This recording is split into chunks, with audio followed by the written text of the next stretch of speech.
Kama wewe ni mpenzi wa movie za action, hupendi CGI, edits nyingi, basi kaangalia hii movie ya Shelter, imetoka mwaka huu 2026. Starring wa picha ni Jason Statham. Tunalijua balaa lake huyu mwamba, japo humu ni kama walimbana sana au sijui bajeti walimpa ndogo. Anyway, movie inaanzia kwa Jason, ambapo humu amecheza kama Mason.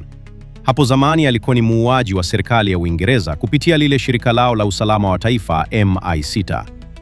Sasa tunaambiwa Mason aliwahi kutumwa kumuua mwanasayansi mmoja hivi, ila hakumuua kwa sababu aligundua hana hatia. Kwa kosa hilo la kukiuka amri, ilimbidi akimbie akajifiche. Ndio tunaonyeshwa mwanzo wa picha.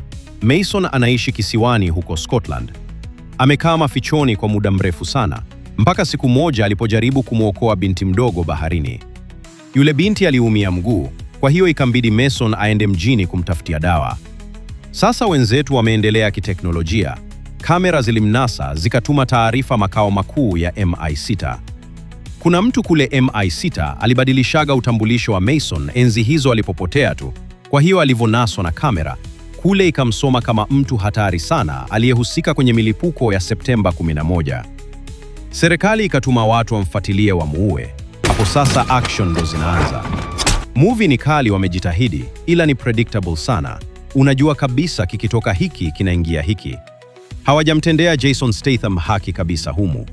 Kama wewe ni shabiki wa Jason Statham, basi utaipenda sana hili picha. Ila kama unatafuta story mpya kabisa, inaweza kukudisappoint kidogo.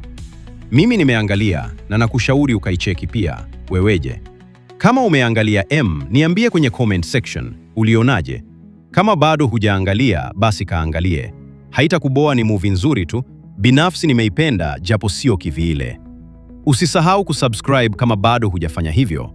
Like pia, share kwa marafiki zako. Hii ni Bongo Vibe Studio. Hadi wakati mwingine tena. Bye.